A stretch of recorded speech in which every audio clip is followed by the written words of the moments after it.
BMC news live കൊച്ചിയിലേക്ക് സ്വാഗതം. ഈ വാർത്തകൾ നിങ്ങൾക്കായി അവതരിപ്പിക്കുന്നത് Leotech solar solution powered by Mile Food Safe Mukkannoor, city tower, city wear, city shoes Angamaly and Cochin Kalabhavan Angamaly franchise. അധ്യാപിക മർദ്ദിച്ചതിന് തെളിവുണ്ട്. കൂടുതൽ ആരോപണവുമായി അർജുന്റെ കുടുംബം. പാലക്കാട് കണ്ണാടി ഹയർ സെക്കൻഡറി സ്കൂളിലെ 9ാം ക്ലാസ്സുകാരൻ അർജുന്റെ ആത്മഹത്യയിൽ അധ്യാപികയ്ക്കെതിരെ കൂടുതൽ ആരോപണവുമായി കുടുംബം. അർജുനെ 1 വർഷം മുമ്പും ക്ലാസ് ടീച്ചർ മർദ്ദിച്ചിരുന്നു എന്ന് അർജുന്റെ പിതാവ് ബി ജയകൃഷ്ണൻ പറഞ്ഞു. അധ്യാപിക മർദ്ദിച്ച് മുറിവേറ്റതിന് തെളിവുണ്ടെന്നും കുടുംബം പറയുന്നു. ക്ലാസ്സിലെ മറ്റു കുട്ടികളെ അധ്യാപിക സ്വാധീനിക്കാൻ ശ്രമിക്കുന്നുവെന്ന് ക്ലാസ്സിലെ വിദ്യാർത്ഥിയുടെ ശബ്ദ സംഭാഷണം പുറത്തുവിട്ട് കുടുംബം ആരോപിച്ചു. പല്ലൻ ചാത്തന്നൂർ സ്വദേശിയായ അർജുനാണ് വീട്ടിൽ ആത്മഹത്യ ചെയ്തത്. സ്കൂൾ വിട്ടുവന്നയുടൻ യൂണിഫോമിൽ തന്നെ തൂങ്ങി മരിക്കുകയായിരുന്നു. പിന്നാലെ അർജുൻ പഠിക്കുന്ന കണ്ണാടി ഹയർ സെക്കൻഡറി സ്കൂളിലെ അധ്യാപികയായ ആശയ്ക്കെതിരെ ഗുരുതര പരാതിയുമായി കുടുംബവും വിദ്യാർത്ഥികളും രംഗത്തെത്തി. ഇൻസ്റ്റഗ്രാമിൽ കുട്ടികൾ അയച്ച മെസ്സേജിനെ തുടർന്ന് സൈബർ സെല്ലിൽ പരാതി നൽകുമെന്നും ജയിലിൽ ഇടുമെന്നും അധ്യാപിക ഭീഷണിപ്പെടുത്തിയതായി കുടുംബം ആരോപിച്ചിരുന്നു.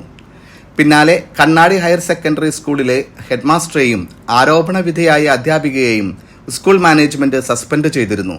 വിദ്യാർത്ഥി പ്രതിഷേധത്തെ തുടർന്നായിരുന്നു നടപടി.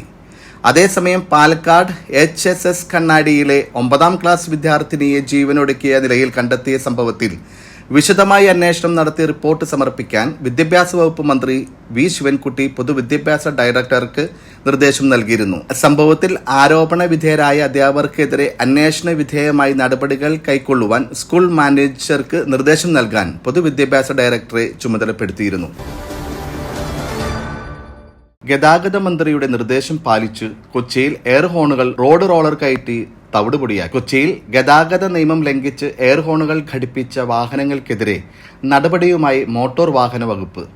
പിടിച്ചെടുത്ത എയർ ഹോണുകൾ ഫൈൻ ഈടാക്കിയതിനു പുറമെ റോഡ് റോളർ കയറ്റി നശിപ്പിച്ച് MVD വാഹനങ്ങളിലെ എയർ ഹോണുകൾക്ക് പിടിച്ചെടുത്ത് പൊതുജനങ്ങൾക്ക് മുന്നിൽ വെച്ചു തന്നെ നശിപ്പിക്കണമെന്നും അത് മാധ്യമങ്ങൾക്ക് വാർത്തയായി നൽകണമെന്നും ഗതാഗത മന്ത്രി KB ഗണേഷ് കുമാർ നിർദ്ദേശിച്ചിരുന്നു.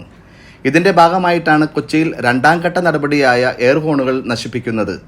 എറണാകുളം ജില്ലയിലെ വിവിധയിടങ്ങളിൽ നിന്നായി പിടിച്ചെടുത്ത എയർ ഹോണുകളാണ് കടവന്ത്രയിലെ കമ്മട്ടിപ്പാടത്ത് എത്തിച്ച് നശിപ്പിച്ചത്. സംസ്ഥാനത്ത് കുറച്ചധികം ദിവസമായി എയർ ഹോണുകൾ പിടിച്ചെടുക്കാൻ MVDയുടെ നേതൃത്വത്തിൽ വലിയ യജ്ഞം നടന്നിരുന്നു. 500ഓളം എയർ ഹോണുകൾ എറണാകുളത്ത് നിന്ന് മാത്രമായി പിടിച്ചെടുത്തിട്ടുണ്ട്. അന്യ സംസ്ഥാനത്ത് നിന്നെത്തുന്ന വാഹനങ്ങളിലാണ് എയർ ഹോണുകൾ കൂടുതലായി കാണപ്പെടുന്നതെന്ന് MVD ഉദ്യോഗസ്ഥർ വ്യക്തമാക്കി. കൊച്ചിയിലെ മറ്റിടങ്ങളിലും പരിശോധന തുടരുകയാണ്. പിടിച്ചെടുക്കുന്നതും നശിപ്പിക്കുന്നതും മോട്ടോർ വാഹന വകുപ്പും ക്യാമറയിൽ പകർത്തും. നിയമ നടപടികൾക്ക് കോടതി ആവശ്യപ്പെട്ടാൽ ഹാജരാക്കാനാണ് MVD ക്യാമറയിൽ പകർത്തുന്നത്. അതേസമയം ഒരു ബോധവൽക്കരണം കൂടിയാണ് ഇതിലെ ലക്ഷ്യമിടുന്നതെന്ന് ഉദ്യോഗസ്ഥർ പറയുന്നു. 1.5 ആഴ്ചകൾക്ക് മുൻപ് ഗതാഗത മന്ത്രിക്ക് തന്നെ പൊതുനിരത്തിൽ നിന്നുണ്ടായ അനുഭവത്തിന്റെ പശ്ചാത്തലത്തിലാണ് അതിവേഗ നടപടിയിലേക്ക് MVD എത്തിയത്. INS വിക്രാന്ത് എന്ന് കേട്ടാൽ പാകിസ്ഥാൻ ഉറക്കം നഷ്ടപ്പെടുമായിരുന്നു. നാവികസേന ഉദ്യോഗസ്ഥർക്കൊപ്പം ദീപാവലി ആഘോഷിച്ച് പ്രധാനമന്ത്രി നരേന്ദ്രമോദി. INS വിക്രാന്തിൽ നാവികർക്കൊപ്പം ദീപാവലി ആഘോഷിച്ച് പ്രധാനമന്ത്രി നരേന്ദ്രമോദി. സൈനിക വേഷത്തിലായിരുന്നു പ്രധാനമന്ത്രി ആഘോഷങ്ങളുടെ ഭാഗമായത്. ഓപ്പറേഷൻ സിന്ദൂർ സമയത്ത് INS വിക്രാന്ത് എന്നു പേര് കേട്ടാൽ പാകിസ്ഥാൻ ഉറക്കം നഷ്ടമാകുമായിരുന്നു എന്ന് പ്രധാനമന്ത്രി നാവികസേന ഉദ്യോഗസ്ഥരെ അഭിസംബോധന ചെയ്തുകൊണ്ട് പറഞ്ഞു. 100 കണക്കിന് ധീരരായ നാവികസേന ഉദ്യോഗസ്ഥർക്കൊപ്പം ദീപാവലി ആഘോഷിക്കാൻ കഴിഞ്ഞത് ഭാഗ്യമായി കാണുന്നുവെന്നായിരുന്നു ആഘോഷങ്ങളുടെ ഭാഗമായി പ്രധാനമന്ത്രി നരേന്ദ്രമോദി പറഞ്ഞത്. ആത്മനിർഭർ ഭാരതത്തിന്റെ പ്രതീകമാണ് INS വിക്രാന്ത് എന്നും പ്രധാനമന്ത്രി പറഞ്ഞു. 3 സേനകളുടെയും ഏകോപനത്തോടുള്ള അസാമാന്യ പ്രകടനമാണ് പാകിസ്ഥാനെ മുട്ടുകുത്തിച്ചത്. ബ്രഹ്മോസ് മിസൈലുകൾ പാകിസ്ഥാന്റെ ആയുധങ്ങൾ തകർത്തുവെന്നും പ്രധാനമന്ത്രി പറഞ്ഞു. ഞാനും G സുധാകരനും തമ്മിൽ നിങ്ങൾക്കറിയാത്ത കെമിസ്ട്രിയുണ്ട്, അകറ്റാൻ പറ്റില്ല. മന്ത്രി സജി ചെറിയാൻ. G സുധാകരനുമായി യാതൊരു പ്രശ്നങ്ങളുമില്ലെന്ന് മന്ത്രി സജി ചെറിയാൻ. നിങ്ങൾ കാണുന്നത് പോലെയല്ല, ഞങ്ങൾ തമ്മിൽ നല്ല ആത്മബന്ധമാണ്.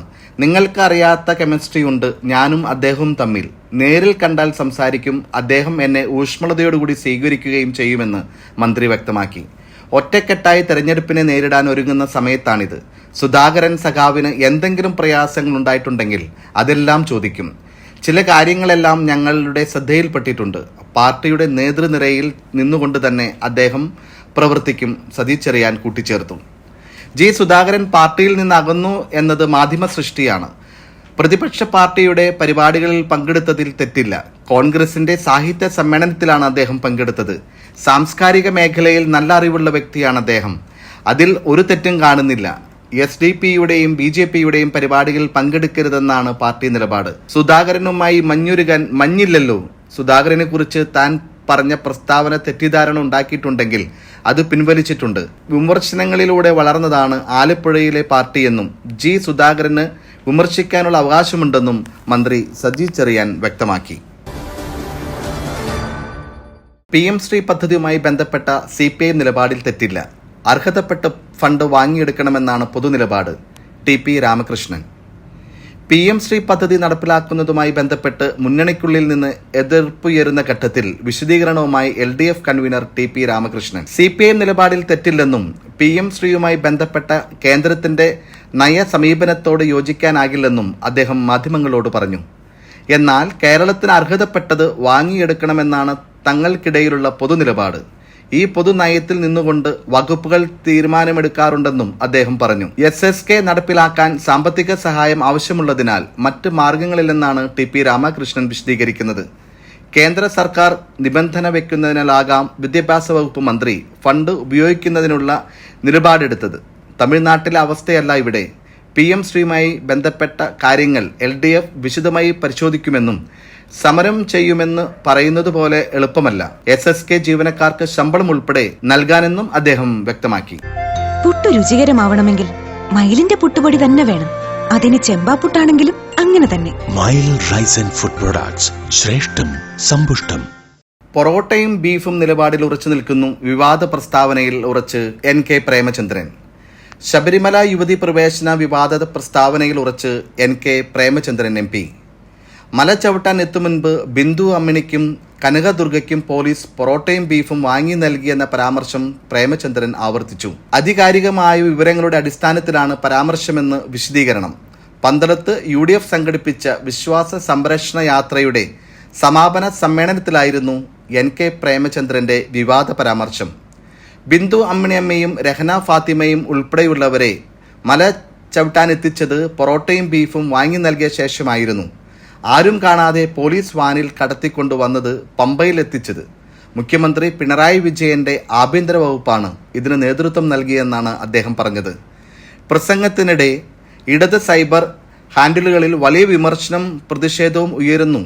ഇതോടെയാണ് പരാമർശം ആവർത്തിച്ച് വിശദീകരണവുമായി NK പ്രേമചന്ദ്രൻ രംഗത്തെത്തിയത്. കൃത്യമായ വിവരങ്ങളുടെ അടിസ്ഥാനത്തിലാണ് തന്റെ പരാമർശമെന്നും NK പ്രേമചന്ദ്രൻ പറഞ്ഞു. വൻ രാഷ്ട്രീയ വിവാദത്തിന് വഴിവെക്കുകയാണ് NK പ്രേമചന്ദ്രന്റെ പ്രതികരണം. മഹാസഖ്യത്തിൽ പ്രതിസന്ധി ഒഴിയുന്നില്ല. 3 മണ്ഡലങ്ങളിൽ കോൺഗ്രസിനെതിരെ സ്ഥാനാർത്ഥിയെ നിർത്തുമെന്ന് CPI. ബീഹാറിലെ ആദ്യഘട്ട മത്സര ചിത്രം തെളിയുമ്പോഴും മഹാസഖ്യത്തിലെ പ്രതിസന്ധി തീരുന്നില്ല. സഖ്യത്തിന്റെ ഭാഗമായി ലഭിച്ച 6 സീറ്റിന് പുറമെ 3 മണ്ഡലങ്ങളിൽ കോൺഗ്രസിനെതിരെ സ്ഥാനാർത്ഥിയെ നിർത്തുമെന്നാണ് CPIയുടെ തീരുമാനം.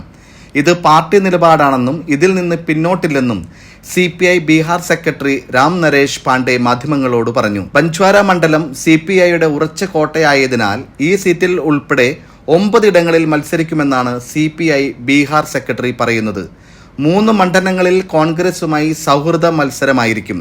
മഹാസഖ്യത്തിൽ ഇപ്പോൾ പ്രശ്നങ്ങളൊന്നും നിലനിൽക്കുന്നില്ലെന്നും അദ്ദേഹം പറഞ്ഞു. മഹാസഖ്യത്തിനുണ്ടായ പൊട്ടിത്തെറിക്ക് പിന്നാലെ ജാർഖണ്ഡ് മുക്തി മോർച്ച സഖ്യം വിട്ടതായി കഴിഞ്ഞ ദിവസം വാർത്തകൾ ഉണ്ടായിരുന്നു. ജാർഖണ്ഡ് മുക്തി മോർച്ച ഉടൻ സഖ്യത്തിലേക്ക് തിരിച്ചെത്തുമെന്ന് തന്നെയാണ് വിശ്വാസമെന്ന് രാം നരേഷ് പാണ്ഡെ കൂട്ടിച്ചേർത്തു. മറ്റൊരു വാർത്തയുമായി കണ്ടുമുട്ടുന്നതുവരെ നന്ദി, നമസ്കാരം.